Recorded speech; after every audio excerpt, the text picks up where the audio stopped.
Students, exercise 6.3 में तीन condition पे बेस्ड क्वेश्चन है।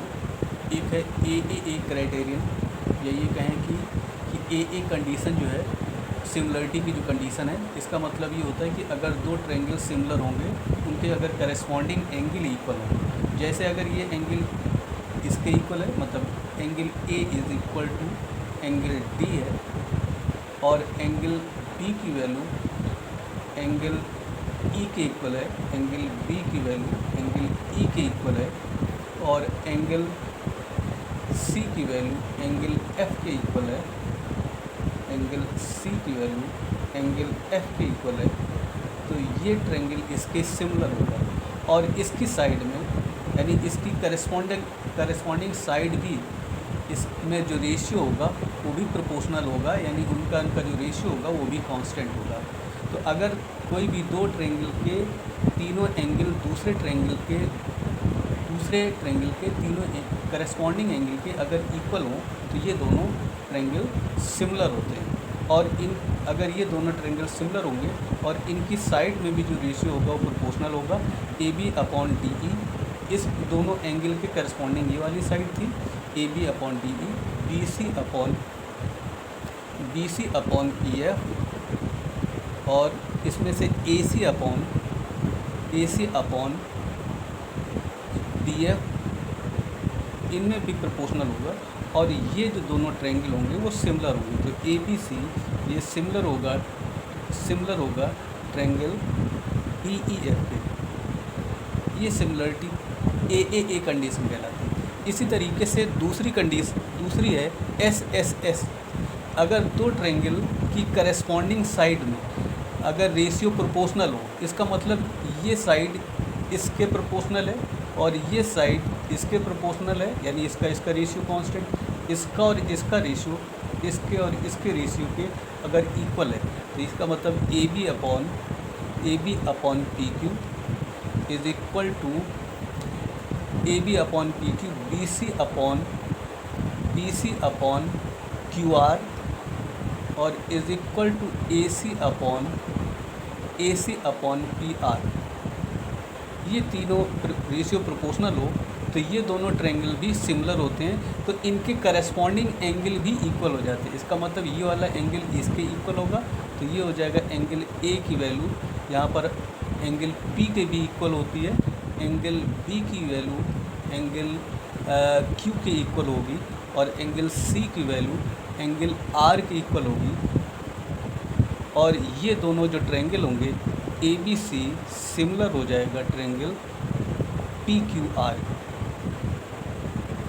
एस का मतलब तीनों साइड का जो रेशियो है वो प्रोपोर्शनल होता है, तो ये दोनों ट्रायंगल भी सिमिलर होते हैं। ये कंडीशन सेटिस्फाई कर जाएगी ये चीज़, इसको प्रूव किया जा सकता है, इसको थ्योरम को प्रूव किया। तो दूसरी कंडीशन ये है एस और ए का मतलब हुआ तीनों करस्पॉन्डिंग एंगल अगर इक्वल होंगे तो भी ये दोनों ट्रायंगल सिमिलर होंगे, और इनकी साइड में जो इनकी करस्पॉन्डिंग साइड का जो रेशियो होगा वो भी प्रोपोर्शनल होगा। थर्ड कंडीशन है एस सिमिलरिटी क्राइटेरियन। तो सिमिलरिटी क्राइटेरियन में ये होता है कि अगर इसका और इसका जो रेशियो साइड्स, और ये एंगल ए की वैल्यू एंगल पी के इक्वल, और इस साइड का रेशियो इसके इक्वल। इसका मतलब ये हुआ कि अगर triangle A B C and triangle P Q R A B upon P Q is equal to A C upon P R, और ये एंगल इसके इक्वल है, एंगल ए की वैल्यू एंगल पी के इक्वल है, तो ये ट्रायंगल इसके सिमिलर होगा। तो ट्रायंगल ए बी सी ये सिमिलर होगा ट्रायंगल पी क्यू आर, और ये कंडीशन कहलाती है, ये एस सिमिलरिटी क्राइटेरियन कहलाती है। तो ये तीन कंडीशन है, इसी पे बेस 6.3 एक्सरसाइज है। क्वेश्चन फर्स्ट में है state which pair of the triangle in figure are similar, right the similar criterion used by the for the answering the question, and also write the similar triangle in the symbolic. इसका मतलब इन दो अगर triangle और भी question दिए गए, इनमें से हमने इसको पहले ड्रा कर लिया और इसमें ये पूछा गया कि ये दोनों ट्रेंगल सिमिलर होंगे और कौन सी क्राइटेरियन है और किस तरीके से रिलेट। तो इससे पहले मैं एक्सप्लेन कर चुके हैं कि कौन कौन से कंडीशन। तो इजी क्वेश्चन है, आप देख के समझ सकते हैं कि ये एंगल इसके इक्वल है, तो यहाँ लिख सकते हैं इन ट्रेंगल ए बी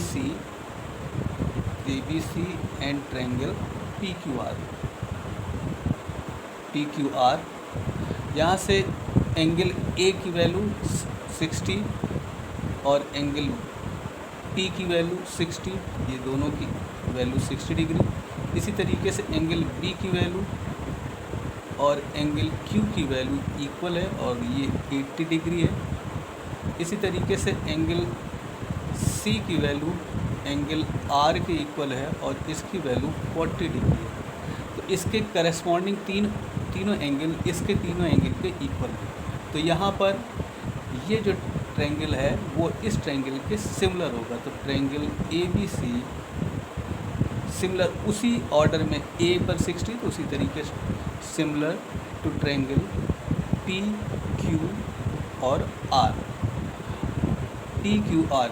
और यहाँ पर जो कौन सी क्राइटेरियन है, तो तीनों एंगल हैं, तो ए यहाँ पर क्राइटेरियन है, ए सिमिलरिटी क्राइटेरियन है यहाँ पर। क्वेश्चन सेकंड में ये गिवन है कि इसकी वैल्यू 3 है, 2.5 है, ए सी की 3 है, 6 4 ये।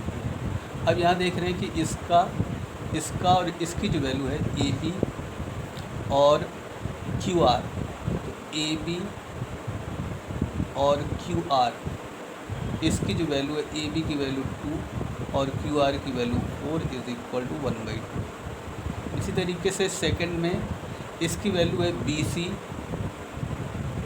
B C upon P R, इसकी value 2.5 upon 5 is equal to 225 upon 50 is equal to 1/2। और थर्ड में है A C upon P Q is equal to A C की वैल्यू 3 और पी क्यू की वैल्यू 6। इसे सिंप्लीफाई करेंगे तो इसकी वैल्यू 1/2। तो यहाँ देख रहे हैं तीनों साइड के जो रेशियो है ये इक्वल है। इनके ए बी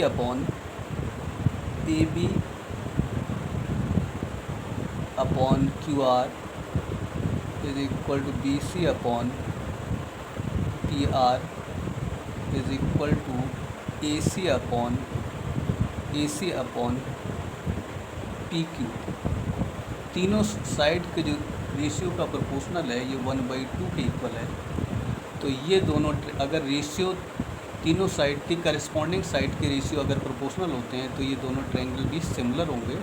तो ये triangle A B C similar होगा ट्रायंगल क्यू आर पी के सिमिलर होगा। जो साइड जिसमें सिमिलर थी उसी के करस्पॉन्ड दिया गया था। ए बी यहाँ देख रहे हैं तो ए बी और क्यू आर है, तो ए बी और क्यू आर। इसी तरीके से जो नेक्स्ट साइड थी बी सी और पी आर थी, तो यहाँ बी सी और इसी के पी आर या आर पी इसका रेशियो। तो जिस ऑर्डर में ये होती है उसी ऑर्डर में लिखा जाएगा। तो ये तो यहाँ पर ये दोनों ट्रायंगल सिमिलर हैं और सिमिलरिटी की जो कंडीशन है वो एस क्राइटेरियन है। तो एस सिमिलरिटी क्राइटेरियन है। इस तरीके से सेकंड क्वेश्चन को सॉल्व करेंगे। क्वेश्चन नंबर थर्ड में देख रहे हैं जो गिवन साइड है वो ये है। अब इसमें से देखते हैं कि इन ट्रायंगल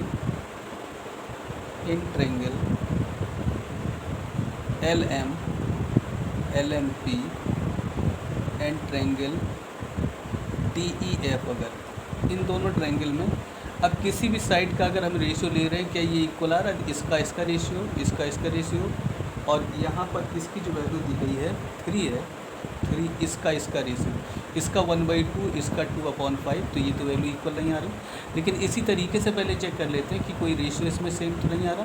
तो यहाँ से देखने पे ऐसा नहीं लग रहा कि कोई भी वैल्यू। तो यहाँ से अगर इसको ले लेते हैं, MP की जो वैल्यू है MP upon MP upon DE, इसकी value MP 2/4 is equal to 1/2। इसी तरीके से अगर LM LP अपॉन DF, इसकी वैल्यू यहाँ से 3/6 इज इक्वल टू 1/2। अब इसमें से MP LP और इसी तरीके से थर्ड साइड यहाँ पर होगी LM अपॉन EF, इसकी वैल्यू LM की वैल्यू 2.7/5, इसे सिंप्लीफाई भी कर लेंगे तो 27/50। ये तीनों रेशियो अनइक्वल हैं, इसलिए ये दोनों ट्रायंगल जो होंगे वो सिमिलर नहीं होंगे। तो इसका मतलब no these triangles are not similar.